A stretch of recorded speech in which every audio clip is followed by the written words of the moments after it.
Hello, verse. Hello, everyone that is listening and still listening to the Real Resilience Talk podcast. This is episode 87, 87. And I am joined by somebody I love dearly. I respect him. I admire him. But before I get on to introducing our amazing guest today, let me go ahead and tell y'all that this show is an inspiration from the words of Dr. Maya Angelou, which she said, if you don't like something, change it. If you can't change it, change your attitude. So what I'm trying to do with this show, what we're trying to do, every guest that comes on here, is to speak to the subject of resilience, speak to the subject of preventing harmful things in our lives. And then not only how can we stay alive, but how can we thrive? And I'm done problem admiring. I'm done just stating the problem. I'm hoping that this show can be somewhat of a solution for others out there I can't control if you feel alone. I can't control that you are alone, but I want you to know you don't have to stay alone. You don't have to stay there. And we are always sponsored by nobody. I don't do no ads. This show is not monetized. This show is just provided to meet people where they're at. First step in social work. But if we're sponsored by anything, it's by the freedoms of the First Amendment. So we're going to use it to our advantage to hopefully speak some life into things, because we got enough death speaking, we got enough hate, we got enough discontent, we got enough just badness going on right now. So why not try to bring some good? I'm not a saint. I'm still trying to figure everything out, so I'm not a know-it-all, but I learn from these guests each and every episode. So all that set up front, and also I'm not a doctor or a lawyer, nor is any of my guests, so don't try to sue us, okay? This is not supposed to be medical advice, official, or anything like that, so don't try to sue me, okay? I got on here today, y'all. A friend of mine, a brother of mine. He's been known as Smooth Billy B. He also is known as the Appalachian Ginger. He is a dear friend of mine and somebody I love. I call him affectionately Uncle Bill. Welcome to the show, Uncle Bill, episode 87. How are you doing today, brother? My man, doing all right. Glad to be here. Episode 87, man. I don't believe this. Episode 87. Yeah, man.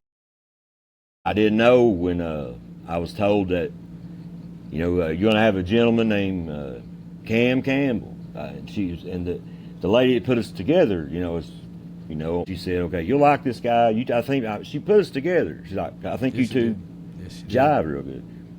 Shout out. Day one, man. Day one. Yeah, man. And I respect the heck out of you, dog. I mean, 23 years Marine Corps honor. I mean, that's thank you, man. Thank you. Honorable service. Don't let this anybody country, in, man. y'all. If they were looking for a few good men, and they was like, he'll do. Well, I mean, you have that Still jar trying to figure it head. out, man.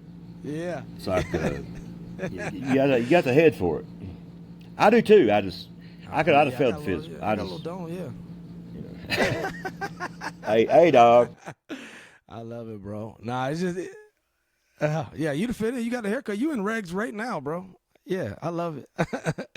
Nah, but Man, it's it's like I told you earlier. Man, I appreciate you. Hey, Cam, I've watched your shows, man. I've watched your stuff. I was watching your stuff 10 minutes before we was, connecting today, and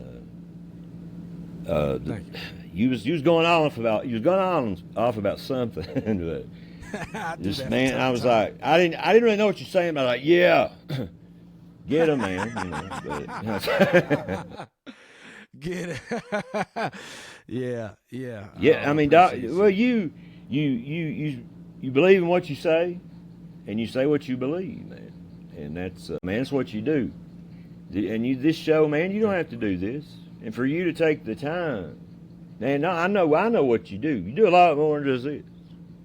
I know you a little bit better than what people think. You're family to me. Dude, I got approved for my apartment. Oh man, that's a blessing, man. I'm happy for you, bro. Came all right. I knew it would. Look at that, man. Look at it. Look at the blessings. Look at what we're channeling right now. Look at that. Praise God, man. That's beautiful, dude. Man. I can feel it. Congratulations. The weight. Yeah. Just God is good, man. God is. Yeah, man. I'm so happy for you, bro. Dude, Congratulations, man. Telling you, man. It's like, man, I'm speechless almost. Cam, it hit me. I've been homeless 11 years. 10, well, almost, it'd be 11 in September, man. Yeah. And, man, it's just, it means so much to me. It's going to be a one-bedroom apartment. But man, all right, so since we're recording though, and you just got this awesome news, so we had to pause the recording for a second. My man had a phone call, and it just so happens that this is proof to me, y'all, that you channel certain things that are positive. You just got a good phone call, absolutely. Right, man? You just got a good phone call, didn't you? That is amazing, man. Good phone absolutely. call, man. It's getting him a spot. Man, that's awesome. The crib. Dad's gonna have a crib. Yeah, man. Yeah, man. Congrats, old Uncle Bill. Look at that. Look, we're channeling things here, y'all. See what happens if you listen to the show? You might get a good phone call, too. Yeah, that's right, man.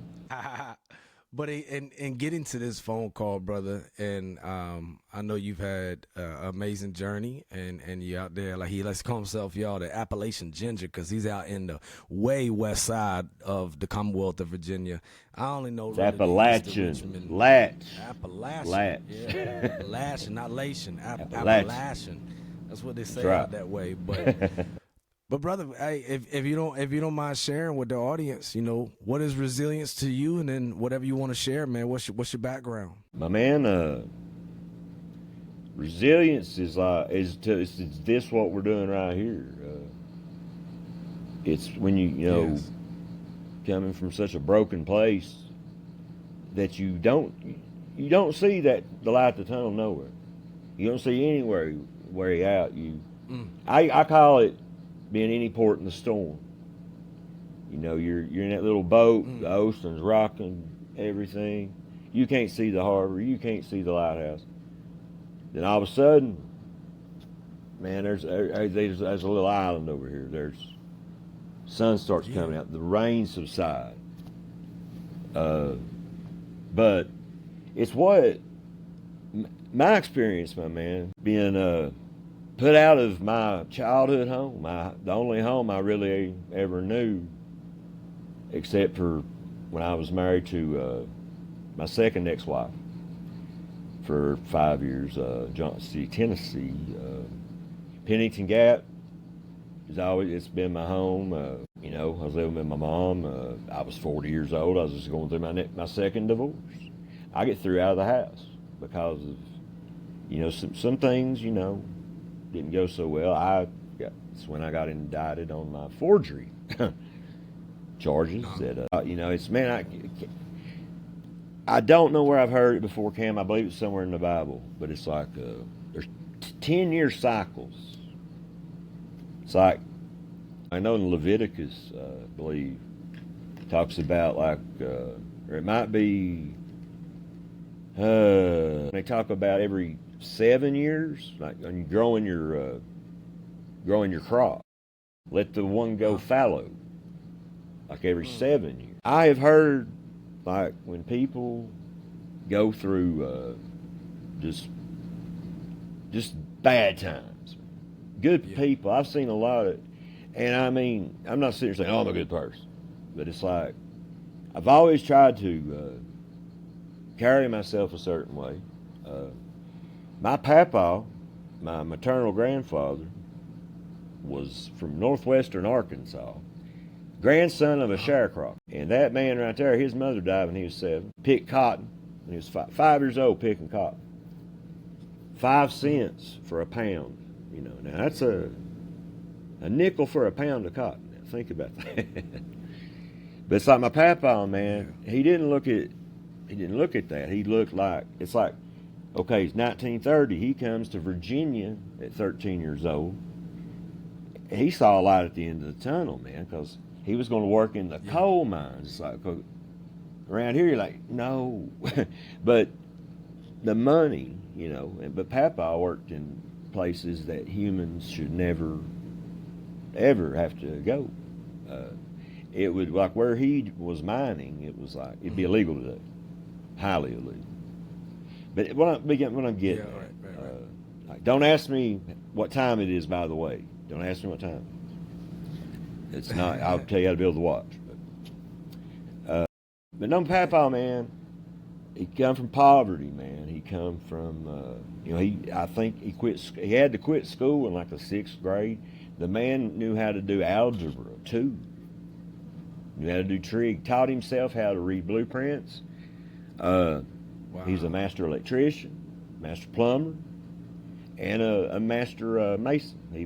He laid a lot of brick. There's a lot of high schools still in this area, Lee, Scott, and Wise, that my papa laid brick and cinder block on back in the 40s and 50s, probably 60s. Wow, man. But the thing You is, never found man, supports in the storm. that's right. And my papa, that man right there, you talk about putting someone on a pedestal, absolutely. Bill Phillips, it's like, I'm Uncle Bill Brooks. My full name is William Phillips Brooks. But it's like, Papa he never like gave bad advice. Papa taught me every day something about resilience that, son, it's like, okay, say my report card, okay, I get a B plus in math. Well, why didn't you get an A? And wouldn't be mad about it, but it's like, what can you do better? And it's like, when I got kicked out and homeless, hungry, going through it, Cam, and people out there, I went through like everything I said I was never going to go through in life. Oh, I'll never go to jail. I'll never go to prison. I'll never be homeless. My man, I've been through every bit of that and then some. And I lost my way for a lot of it because of heavy drug abuse, heavy. Mostly, methamphetamine is big down this way. Still, terrible, man. I cannot. I'm 50 years old. Just turned 50 in April, and just got done doing my third prison bid. And the last time I went to prison, I got violated. I had no new charges. I was actually enrolled online at Regent University. And 2 drug screens come back on me. One had fentanyl in it, and that's automatic. And I didn't know I was doing fentanyl. See, that's how dangerous the meth is. It's like, Yes. Didn't even know it was. Because if I ever knew it had fentanyl in it, absolutely, man. And that's an act of terrorism. On the real side. No, it is. It is. And but anyway, many people getting killed by that. Dangerous, man. I mean, I've had the legal fentanyl that they'll give you in surgery. My 3 hip replacements. Yeah, and the real fentanyl is when something can put me down. Yeah. A little bit scared of that. So it's like, no way in the world would I ever soberly taking fentanyl, but they're putting that crap in. But it was laced in there. This junk, man, and yeah, it is. And the people that do that, terrorism. It is. I was actually locked up with a guy one time. My first bid back in, here I am, 2000. It's they call it CCAP now. Very good program, by the way. If you want to work in poultry, that's where you got to go. But Harrisonburg had a good deal up there. But I met a guy, good old dude, man. Young. He was at the time. I think I was 40, 41. I waited till I was 40 to become a felon. By the way, it's crazy. But anyway, dude, man, I was like. What are you in here for, man? Not parking tickets? He's like, domestic terrorism. I said, bull crap. I'm getting way off here. Yeah. But no, man, the bottom line we is... good, man. That's the flow. That's the flow of the show. So no stress at all. That's killer, man. I love this. But, like I say, looking at my papa and just coming up, my dad loved my dad, man, but we had a difficult relationship. Dad was part of that generation that, he was too young for Korea, too old for Vietnam. He got, in that, little area there. Dad was in the Army, from 56 to 60. He was in the same area Elvis Presley was in West Germany back in the day. But man, it's just the bottom line. When, you know, first off, I was in my cell one night. It was February the 28th of 2021. I didn't go to my knees because I couldn't. No, I physically can't. But I said, God, I need some help running from you for so long. You know, you've let me, you've got a purpose for me. I know you do. And Cam is like, ever since then, even though, yeah, I went back to prison 2 more times after that, I think. It gave me, now that's the resilience, that spiritual. God will give you, and the Holy Spirit, man, give you your mojo to fight that battle. And it's like it also says, Chronicles 20:15, I believe, it talks about, be steady, be still. The battle is not yours, the battle is the Lord. And I found myself a lot of times trying to do things my way. Okay, well, when I get out of prison, I'm going to go here, I'm going to go there. Right back in, man. It was a joke. I should have just went ahead, went straight to the PO. I should have got, hey, violate me, just give me my time. If they would have gave me my time originally, the 5 years that was suspended and in lieu of 6 months of diversion and 5 years probation back in 16, had I taken that time instead of going to that program, I'd have been out in 2020, 21. And, but this has turned into a 10-year ordeal, which, I just recently, praise God again, man. I owe the Commonwealth of Virginia nothing now. And now this is, okay, in cash and in just straight sweat, equity and all that, about $44,000. Yeah. That's a lot. Yeah. And one thing that got me too, like down here in Lee County, man, it's like I'm not trying to, I'm all about my place. You know me. I talk about how I love this place and how we're just different down here. Yeah. And I love that, man. Right. Hillbilly, yeah, I'm a hillbilly. And of course, like I say, the honky ginger. Smooth Billy B, the hillbilly. But that's right, the hillbilly, Billy B. But man, it's just, it's amazing how the court system works. It seems like East of Roanoke, things go a lot different. People don't get near the time that people get down here. And this is crazy, dog, because Lee County's population, I'm just taking we can probably look it up. I'm guessing the total population now, I don't know, maybe 20,000. I remember back when I was young, it was, and at one time, man, it was way up there.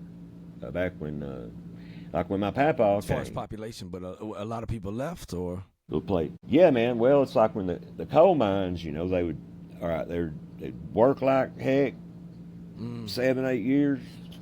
There'd be a strike, mines would shut down, maybe a week, maybe 6 months.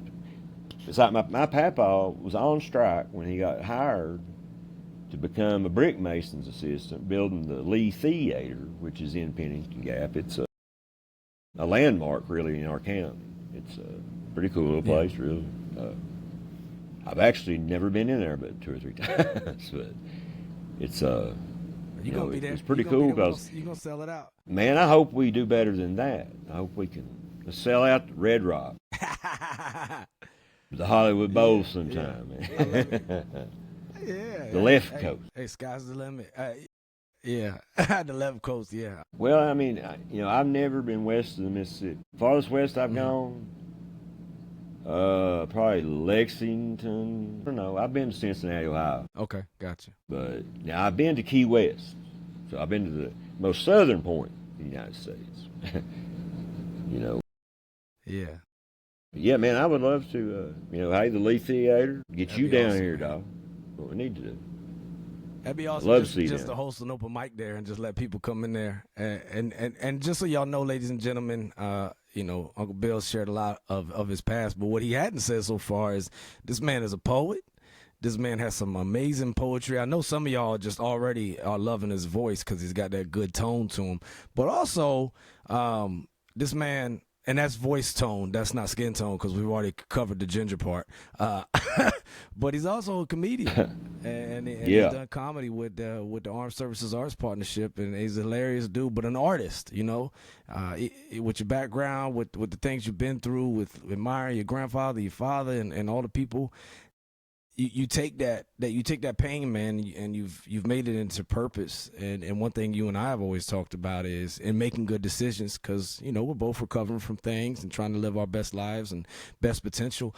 But that we don't know them yet, but they're waiting on us to get there to them to be able to help them with more than just our art, but also with our time and guidance. And it's that iron sharp as iron, steel sharp as steel, man. And I just appreciate you for continuing to make good decisions brick by brick. Can't control the past, but we can control right now, and it's a daily effort for sure. My man, the first time you ever said that to me, they need us. That really struck a chord with me. They need us.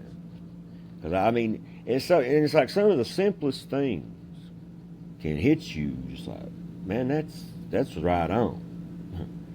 Because I can't count the times, man,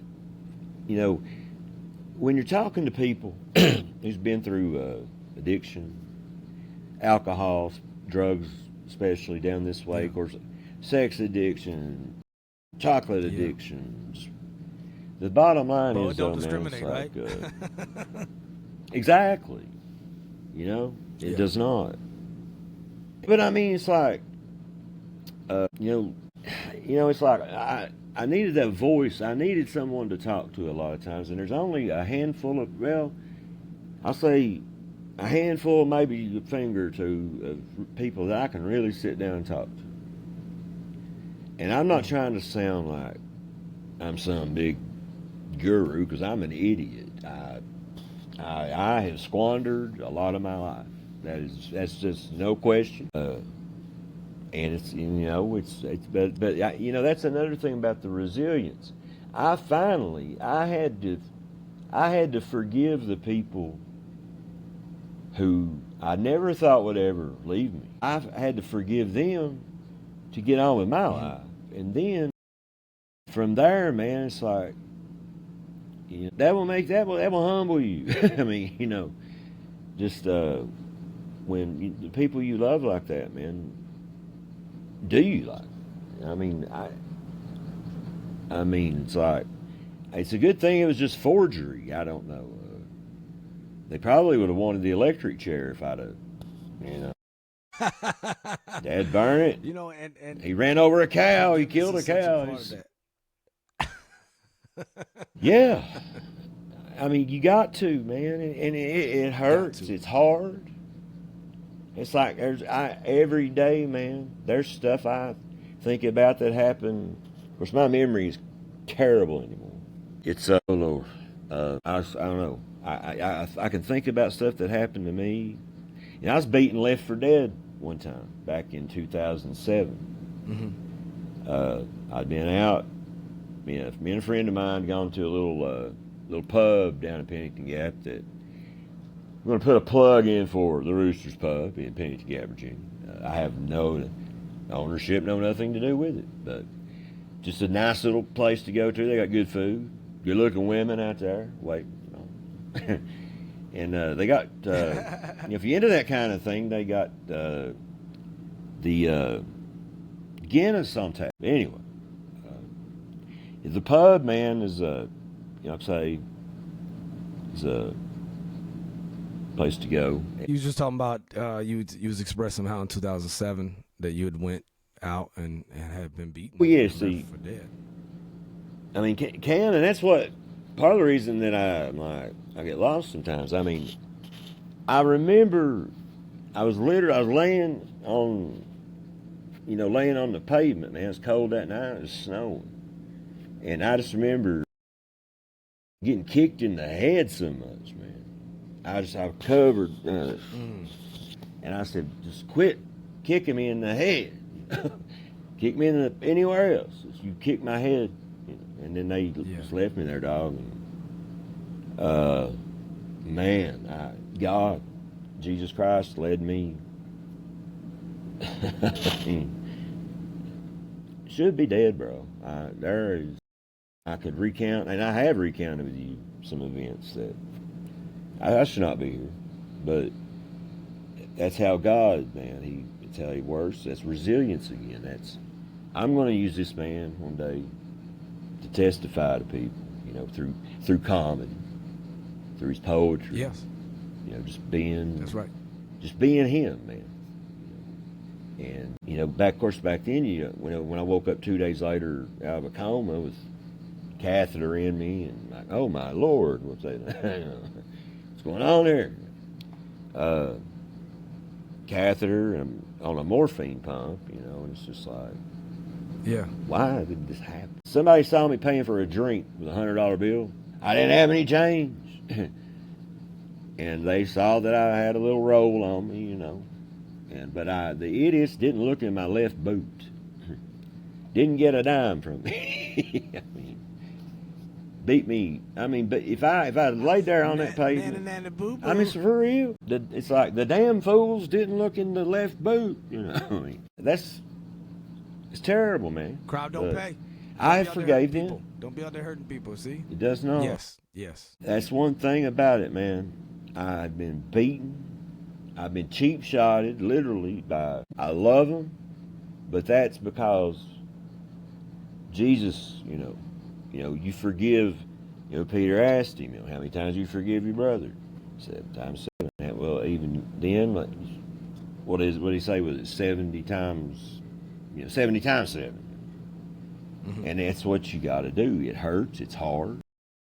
Because don't get me wrong, man, the people that wronged me, I've not been by a ghetto in a long time, but there's white ghettos, but it's like my ghetto size, all that stuff. Come on now. Discriminate. Yeah. But I think the thing about forgiveness is if you don't do it, it eats at you, right? Oh man, it's killing me. That was what it was killing me, and that's why I had to just say, let's let it go. And God let me. I feel the Spirit right now going through me when I forgave them. Man, there was a girl involved, a young lady. I'll mention any names. No. Yeah. Went out to Pizza Hut in Pennington one day. This has been many years ago now, and it's like I got a mom's ride and my girlfriend at the time. We were going in, and then the girl that was in on the assault on me, buddy, she just came running to me and crying, bawling her eyes out. Oh, Bill, I'm so sorry. And I said, baby, how can you not forgive that? But it's like I felt in my heart, I was like, this girl is for real. It's okay. Yeah, you felt the sincerity.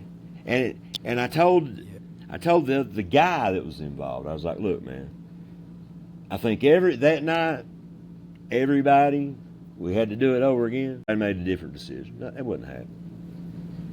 It's just,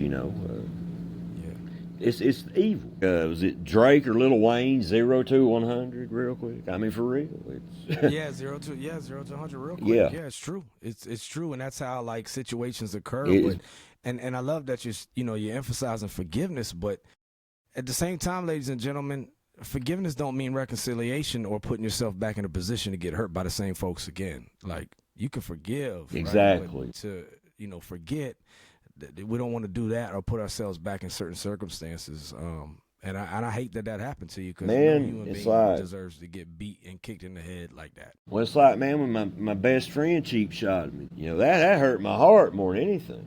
Man, what the hell was wrong with you? Which we'd been laying drunk for days, taking pills, snorting pills. Yep. But Yeah. young lady that I had dated several years before, when we were younger, she started coming by the house, just, hey Bill, how you doing? And next thing you know, man, and he was just like, she's gonna be out with Bill, man. You know, and she didn't roll like that. She said, no, they don't like you. I wish you'd stay away from him. But you know, that was one of them, and it's like I forgave him, but Cam, it's like, and the other dude, man, cheap shot at me when I was on a walker. Oh man. I got cheap shotted on a walker, man. Now that make you feel some type of way. Mother frigger hooked me I'm sorry to laugh at on your a pain, walker. but the way you just broke that down. It's funny. It's funny shit if you're looking back at it, you know. That's some funny stuff. That's What power right kind of there that you asshole can't would laugh do at. that? Yeah. It's like, who does that shit? That's like, Yeah.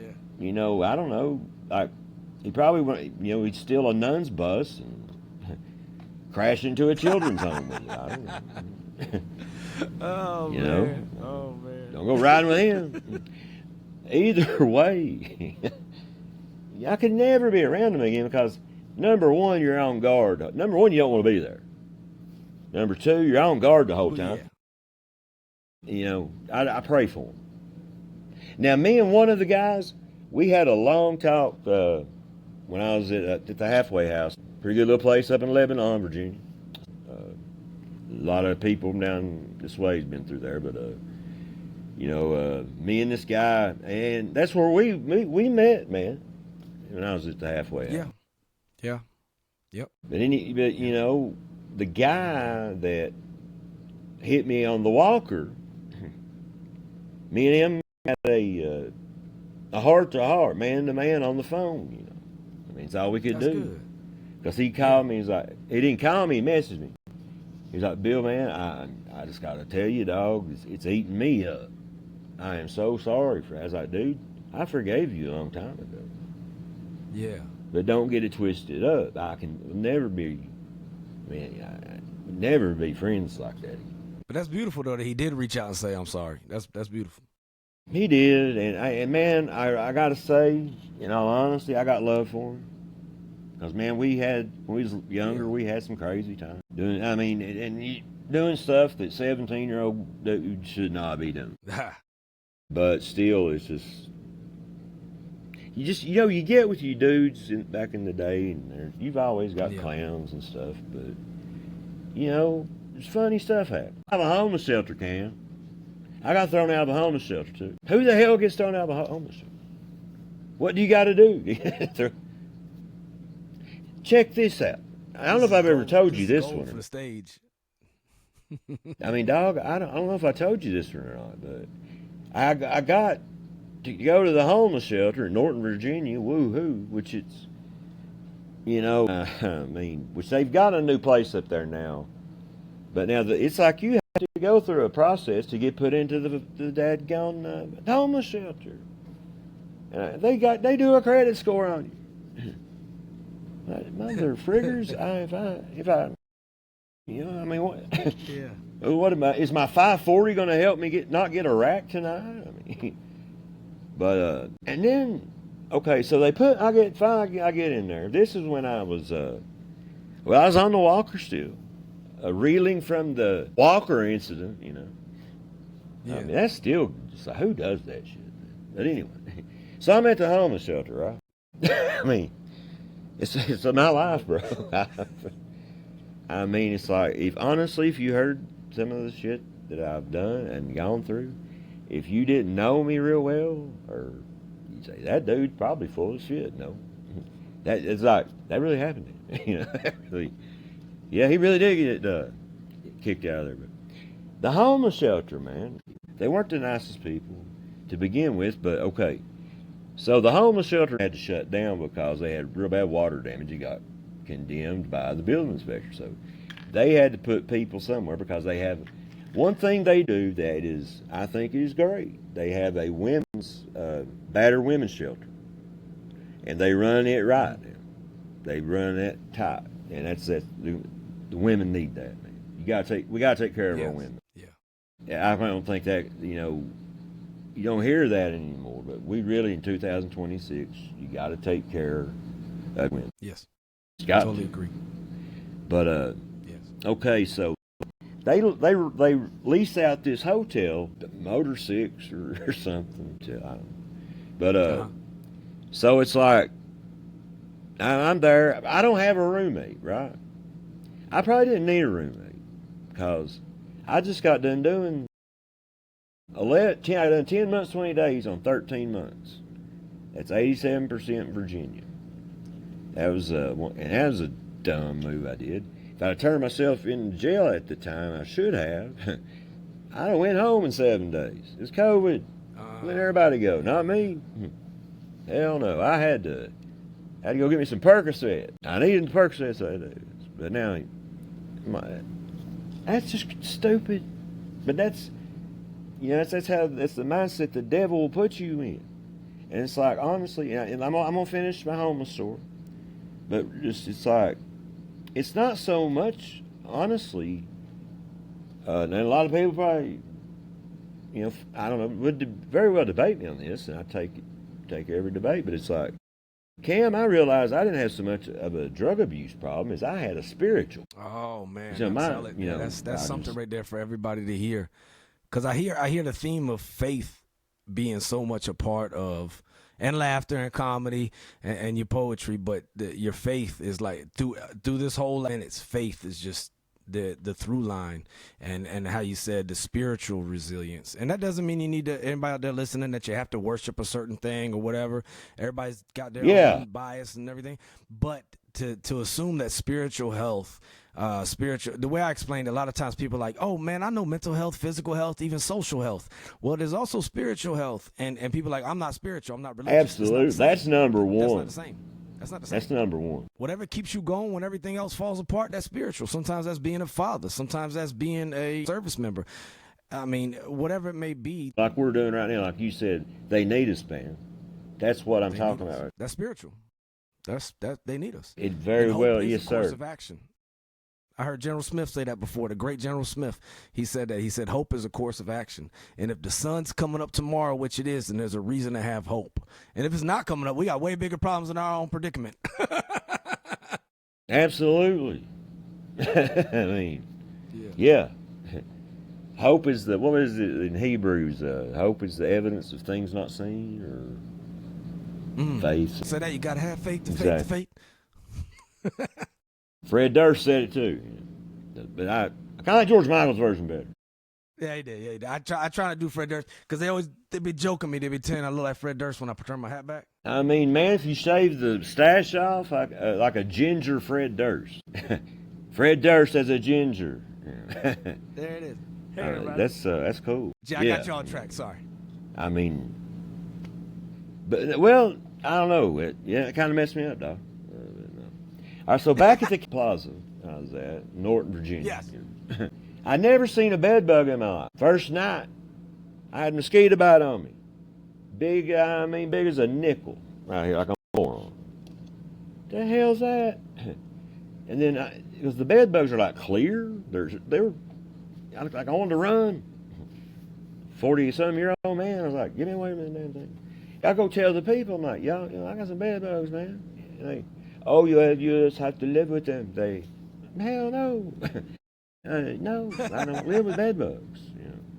So therefore, I didn't get back into bed. I sat in a chair for 3 days before I got smoked, because I'm not getting this guy's name, man. I mean, man, a very questionable character. It's like, what kind of asshole too draws a minor's work compensation check for $2,900 a month, doesn't even have a friend he can go sleep on their couch for 2 days, and goes to the homeless shelter. And in that amount of time, okay, there was no smoking in that building. I was on camera, man, 5 degrees, and anybody around this area will tell you, Norton and Wise is not a place you want to be in the wintertime. It's not a place you want to be about any time. The wind is it's like 35 miles per hour all the damn time, man. The windy, Chicago ain't got shit on Norton. But, so They had me on camera going out 1:30 in the morning. Oh, Mr. Brooks, you're not supposed to be. F you, buddy. I'm homeless, man. I'm homeless. I got a bad credit score. I'm going to go smoke. But, you know, and I feel some type of way, really. But, so, okay, me, I actually had a buddy living at another trap hotel. Just literally, you could get a golf ball in the parking lot. Mm-hmm. Which it was a little nicer. The roaches were not as big, if I recall. You know, they weren't wearing bandanas and smoking Lucky Strike. Dude, it's I'm telling you. Laugh at it, man, and that's resilience right there. Yeah, that has made me heal so much, man. It's being able to Yes. to crack on myself and tell these stories and get them out, because it's really been healing to me. And I was going to say something to touch on. Well, let me finish I'm about done with we're getting to the end of the Kandahar Inn place, man. All right, so me, the compensation man, and another gentleman, you know, a lot of gentlemen there.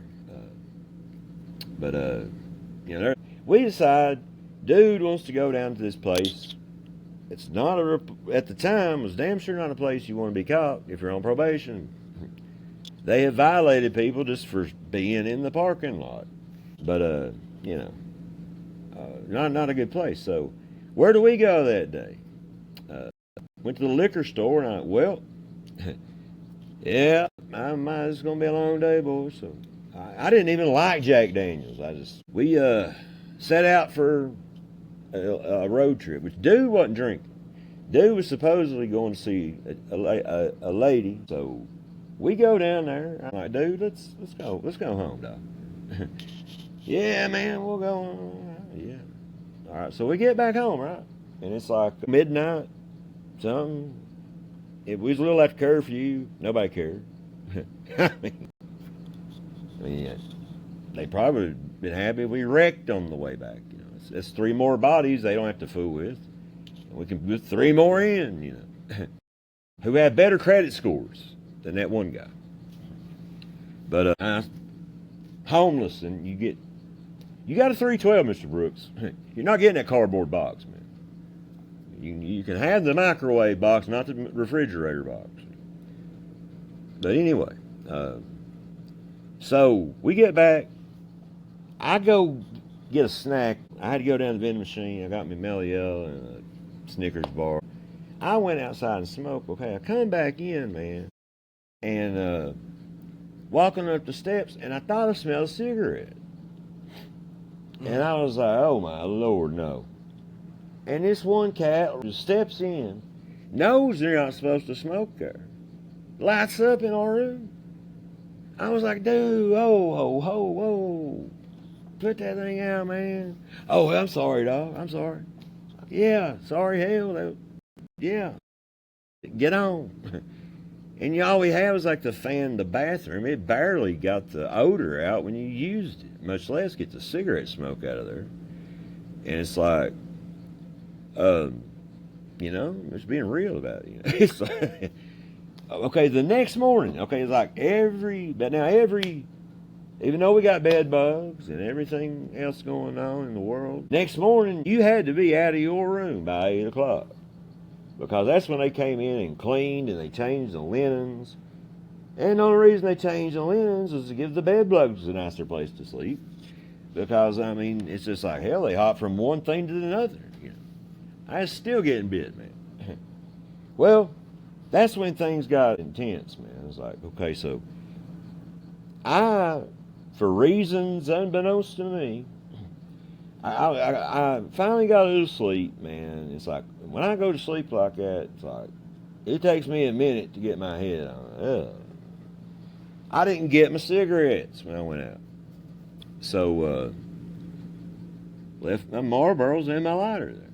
So, just because they said they smelled smoke, Cam, there was not when you smoke, you don't realize it so much. But now, I got a pretty sensitive, fairly sensitive sniffer sometimes.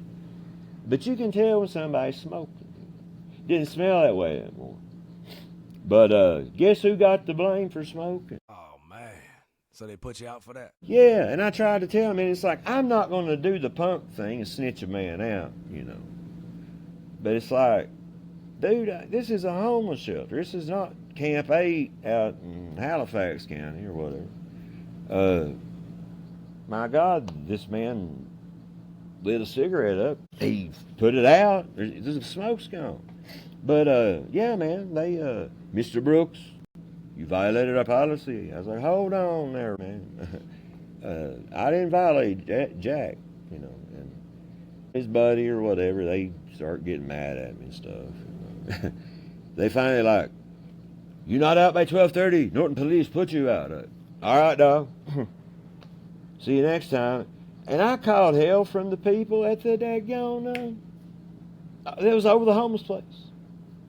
A place called the Family Crisis Center. They got mad at me because they said, well, you were smoking. No, the hell I wasn't.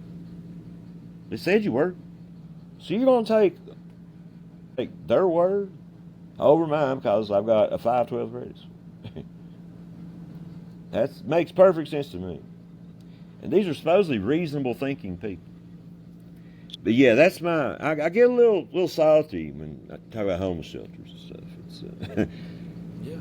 yeah, I got thrown out of a homeless shelter. Now that makes you feel some type of way. That makes you feel some type of way, man.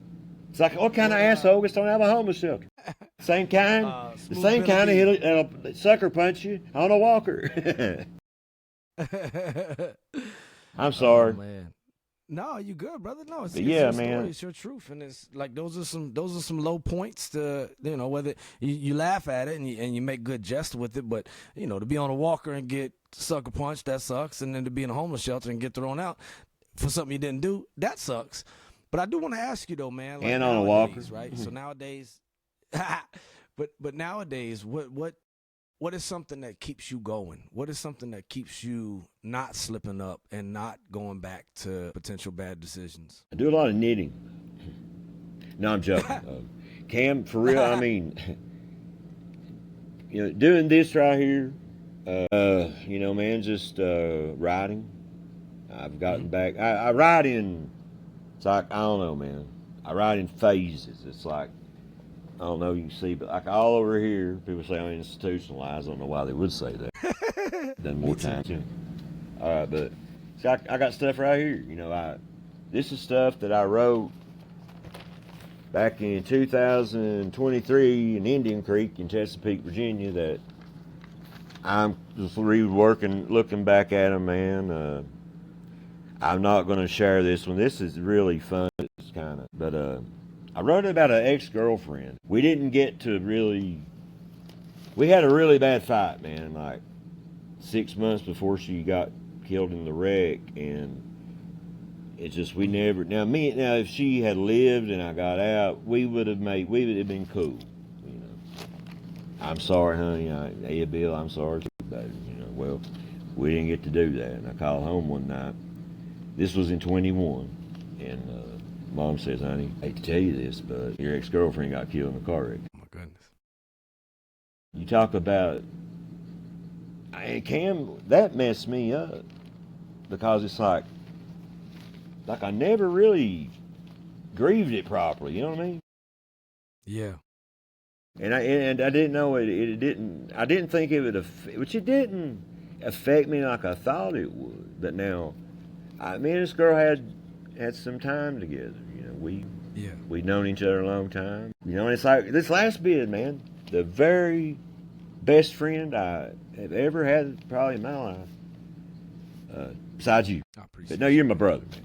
This guy was a brother, man.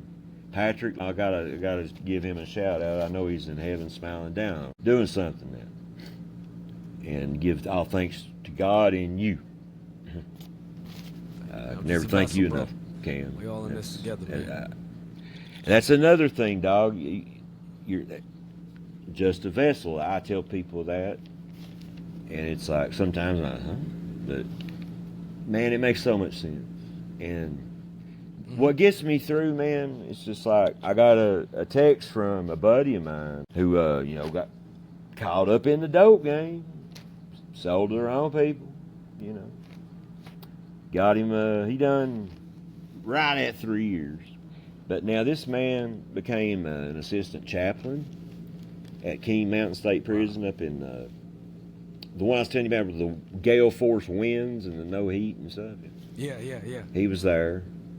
And and everybody, it's like, I hate this when people do this, but it's like, he gets out, man, and he's riding this wave, man. He's doing his thing. He's with the Lord now. He's right. And people's like, oh man, he's got a jailhouse religion. Well, Jack, what do you got, man? I hate that term, man, jailhouse religion. Oh, it'll rub off on Dave. Well, man, are you trying to say you want to see the man fail? That's what makes me mad. It is real, because I've had it done to me. Yeah. Bill, man, but you just gotta let it slide off. Yeah, man, can't control what other people think. What they say in recovery, like what other people think of me is not my business. I never got in this for a popularity contest. Right. Just life, I mean, there's going to be people, no matter what, you're going to have lovers and haters and, good old boys, good old gals, and you're just going to have just bad people, that don't give a crap. It's the way it rolls, man, and the circle goes on, well, my friend, the one that, like I said, he became an assistant chaplain and all that. He texted me something and said, hey, brother, I just want to tell you, man, I love you. God bless you today. Have a great day. And, I texted him back, It's a lot easier for me to do anymore. And I was like, you know what, dog? I said, same for me. I get to thinking about this. Our buddy Patrick died 2 weeks shy of his 49th birthday. Back in 24, I got locked up on August the 19th. August 18th of 24, the very day my fall quarter started at Regent. The day classes started, I'm getting cuffed up. But, I had 2 hip surgeries in 2024. Neither one of them took, they messed me up is what they did. I mean, and I have to forgive him with all the orthopedics, man. Personally, I wouldn't mess with him. But anyway, I had 2 surgeries, and it's like, they keep coming out, and you just get to the point, it's like, man, is it ever going to stop? But I asked God, I said, God, just please get my hip fixed, okay? A week later, I get arrested, okay? That was August, okay, so we got September, October, November, December, January, February, March, 8. 8 months later, I had a surgeon from VCU. Excellent. I mean, they got to be one of the better places in the whole United States. I just don't. Excellent. Everything. The man come in, and he had done so many. That's what he specialized in, was hip repairs. Doctors that had butchered people, and first thing he said was, why did he do a posterior? He could have went in the front. He said, you probably never would have had another problem. I was like, really? But I'm serious, because I was like, I finally was at the hospital. They took me up for an x-ray at a place called Ortho, Virginia in Farmville. It's crazy. It seems like it's been so long ago. So we go to Farmville. They see that my hip's dislocated. They don't even tell me. I knew it was dislocated, man. But the doctor was like, there's nobody I know. You need to go back to the doctor that did that. I was like, mother frigger. There's a reason I didn't go to him the third time. I mean, Come on. Yeah. I didn't want to go the second time. But so they just rolled me out. And, I really had me down. So about 3 weeks go by, man, and I was getting really down. I was like, man. And then all of a sudden, about 3:30 in the morning, Brooks, you got a medical run today, BCU. Like, I hope it's my hip. And because I had to go see a spine specialist where I found out I've got scoliosis of the lower spine. But anyway, that's another topic for another day. So I get up there, man. They would not allow me to leave. They said, as soon as they looked at the x-rays, they said, this man cannot leave his facility. We can't allow him to leave it like in this shape. They admitted me. I got put in traction, man. Because my left leg was 3 inches shorter than my right. Mm-hmm. And I'm 6 foot. So, I'm not the tallest guy in the world, but I ain't that short either. So that kind of, I'm looking like Quasimodo trying to get around, And, but I just, so they put me in traction. They come in and put a rod right through my knee. No, nothing. The DWALT, I'm like, dude, really? And the scar's about gone, but run a piece of metal through me, stretch my leg out, put a 20-pound bag of water weight on me, and stretched to the end of the bed. I was like that for 4 days. Mm-hmm. It got knocked off 4 or 5 times. But I just said, Jesus, man, I know you got me. I said, you get me through this, wherever I don't care where you lead me to go, I'm going there. Just, mm-hmm. And I got to say, Cam, I've letting him take control and not like, loving God and everything, but still like, well, no, man, I'm going to go here. Dude, did you see that phone call I got today while we was on show 87? That's crazy, man. We was right in the middle of the show and you got that phone call. That's crazy. And if that's not God working, and nothing is, man. But that is what Jesus Christ is all about. And like I say, people worship Buddha. They can worship this thing of contact cleaner, But Jesus Christ is the way. That's all I want to say. But man, whew. Yeah. That's just how good God is. The good things is coming. That's it. Speaking of that, because physical pain, emotional pain, grief, loss, struggles, your own personal, accusations. I missed out on raising my son. Oh man, So all that pain, yeah, no, that's beautiful. Never, like you said, like you missed out on a lot of it. I did. Cam, I watched my life pass me by twice simply because I was like, I'm gonna wait on the next thing, man. I'm gonna try this. You can't do that, man. You've got to get God in your life, because He'll give you the road, man. Now, the devil, he don't want to lose you. Yeah. He's going to have you say, well, no, you can do that over there. You can do that over there.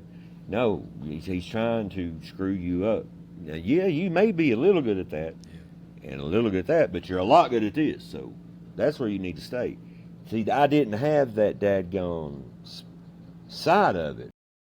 Yeah. In the day, because I don't know, man. I was a dickhead. No, I wasn't. You know what I'm saying? No, that's real though. That's real though. I hit a spell like in my teens. Yeah. I don't know. I just saying. I hit a spell in my teens. It's like I went through a Jim Morrison phase. And, I don't know, John McEnroe. I played tennis. Loved you. I played 4 years tennis, Lee High School. You shout out to my man Bill Turley if you're out there. My coach Turley. Man's 80 years old. He'll put a Chewy Red Man in. Man, he's been a good one. He's been one that and we don't talk a lot, but now when he's seen me and I've needed, and he's one that will stop what he's doing. Man, Cam, how you doing today, man? Are you all right? Because he can. Yeah. He knew me well enough to know something ain't right with Bill, man. And and Cam too. That's what me and my mom. That say you matter, man. Exactly, dude. I still look up to my brother, even after what's happened, man. But it's like, dude, I don't know, getting slapped in the face like that, man. And just getting thrown out of the house. So I went over to Mom's house. I was like, Mom, can I please charge my phone and maybe get a shower? I love my brother. I still look up to him because he's, Yeah. he's worked his ass off. I'll give him that. He's got two beautiful girls, my nieces. Yeah. I love my nieces, man. They're beautiful young ladies. One of them is going to law school. See, my brother is a lawyer, and his wife is a lawyer too, and very, man, very successful. Proud of my brother for sure. Yeah, that's awesome. Still, but family ties. It can get rough and get ugly sometimes. That's when I was a moment when I was just like, man, there's something else going on here. Yeah.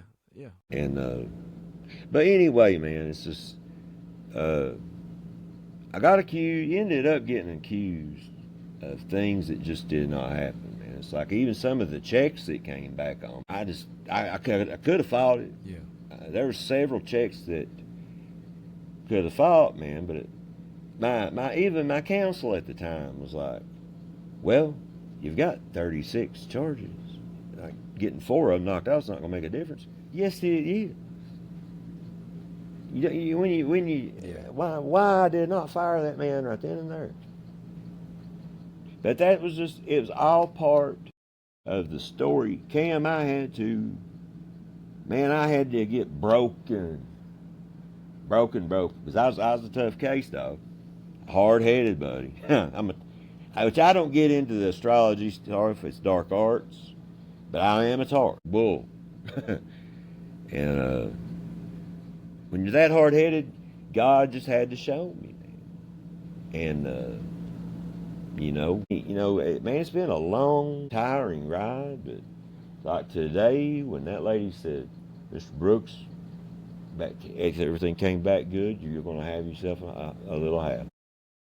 I was so happy for you, man. I got to witness that. It's not going to get published in the episode, but when you don't see us a whole lot. To come from, no, you can publish that. It's beautiful to see, but like you still here, but you're still here, right? You're still here, and you continue to push forward. And sometimes it's ugly, and sometimes it's messy, but I think what I really want to ask you, man, not pretty, but what I hear is that the surrendering and to stop trying to do it all by yourself, whether that means seeking help, absolutely, or whether that means having your faith in God, or whatever the thing is, you can't do it by yourself. And I try to remember that myself in my life, and I'm not trying to sit up here and preach, but ladies and gentlemen, if you're listening, find something bigger than you to be a part of, and never be afraid to ask for help, because if we stay there and we stay being hard-headed and we stay trying to suppress it and figure it out all on our own, I mean, it eats us from the inside out. And if you don't deal with your mess, it deals with you. But here's the thing, brother. We are losing so many people right now to death by suicide. And I know, I want to close this episode by asking you. Support somebody's storm. Everybody listening, I'm sorry, I didn't mean to interrupt you. Everybody listen. No matter what's going on, there's somebody that looks up to you. There's somebody, you're the port in their storm. That's it. And that's the way you got to carry it. Yeah. Because there's somebody out there you don't even know about right now. They need us, Cam. First thing you ever said to me, man. They need us, dude. You don't know who or what is coming down the road of life, like the good blessing of the call you got today, or the way things had worked out, or the fact that the periods in your life that were dark led you to light. Not saying I don't want to give you that everything happens for a reason, because sometimes just pain and grief and losing somebody you loved and all that stuff, I don't think we can ever really fully understand the bigger thing with all of that. So I'm not trying to say that, but what I am saying is that You can choose to be a victim in life, or you can choose to be a victor. And the fact that you're still here, you're still Damn moving right. forward, you're sharing your comedy, you're sharing your poetry, you're learning from your lessons, you're trying to amend things, but stay on the right path. That's commendable, man, and that's resilience in action. It's real easy when everything's going great and, you know, people are winning Oscars awards and MVP awards. You know, they have their own struggles too, so don't hear me wrong here.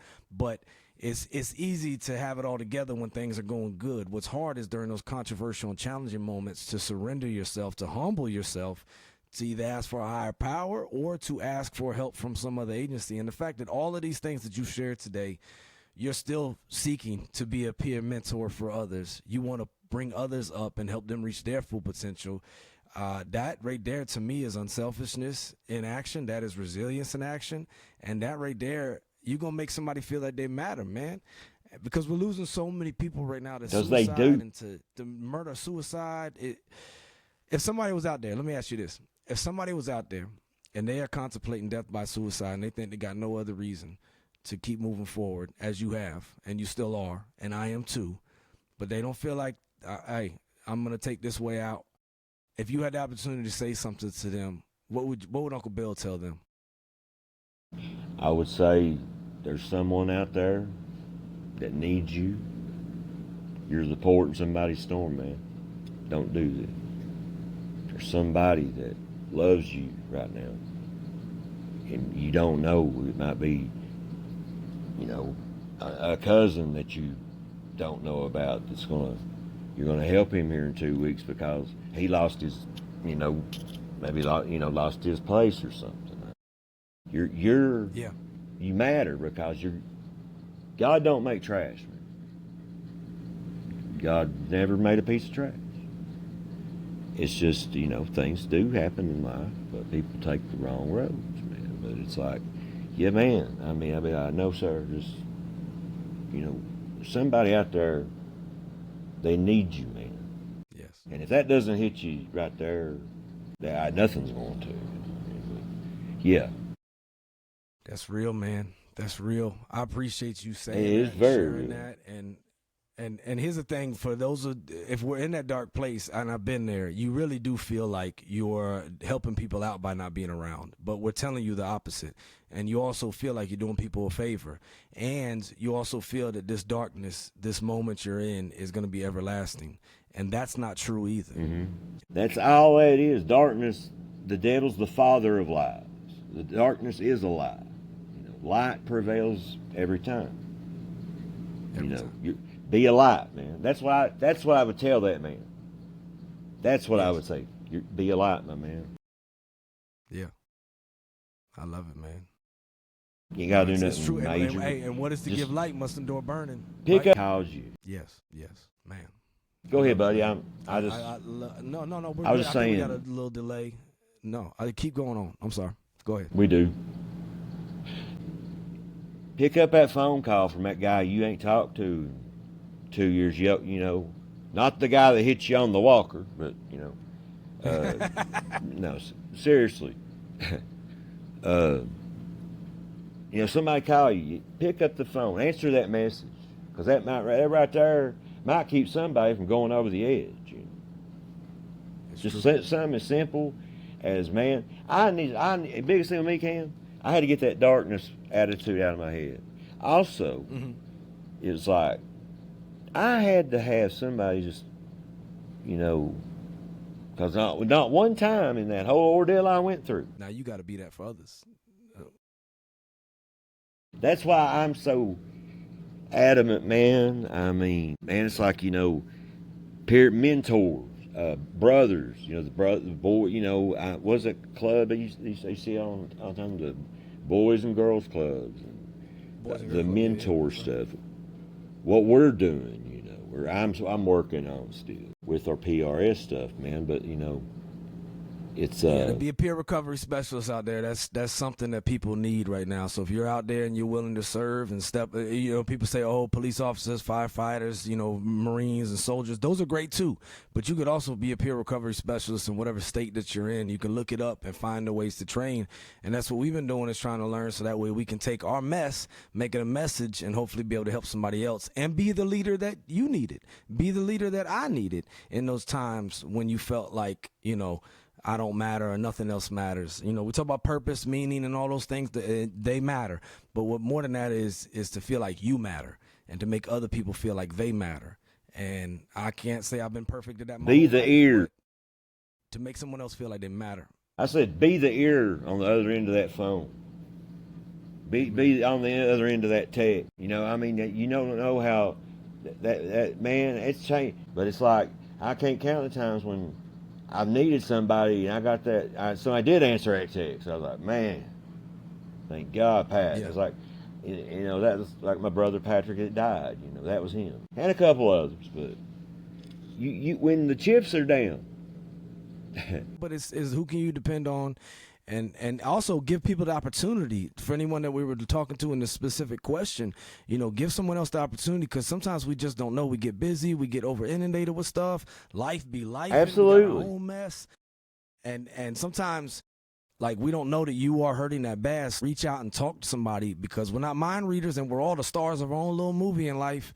But I know I've been in a position where I've heard somebody went through something really, really hard, and no, I can't fix everything with money, but I could try to be there for you with the way to spell love, which is TIME. I can give you my time, and I could try to be there for you.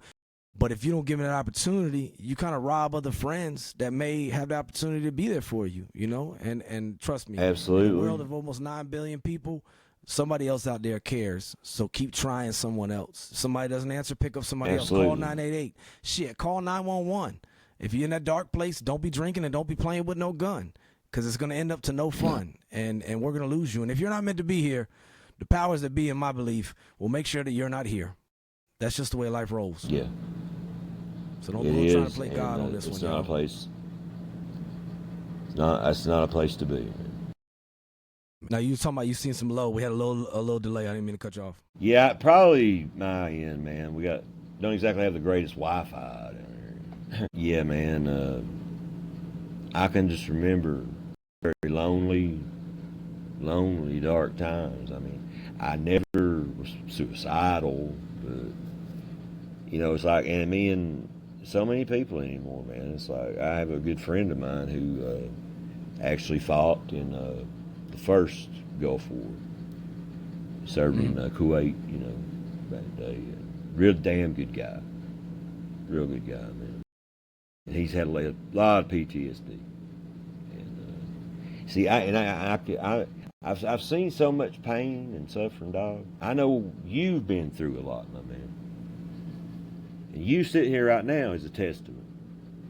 Guys, you've talked to me a lot, and I praise you for that. Because you're out here, you're doing this. Like I say, I know you do a lot of other things people don't know. I mean, you do your comedy gig. Humor is one of the best things God's ever given us. Nothing beats a good laugh. A good, honest laugh. I mean, God gave us humor. He really did. And, some smart ass like me, that brought somebody's day up, man. That slick comment you made. Somebody laughed about it, We gotta laugh, man. It's the great. Irish say, they got a proverb. I think it's a good laugh and a good night's rest is all the medicine you need, or something to that effect. I probably fucked it up, but yeah. Probably, a good laugh, a good night's rest, and a Guinness, and a pint of Guinness. Sorry, my Irish brother. Sorry, my Irish peeps. Thank you I for ruined your time that today.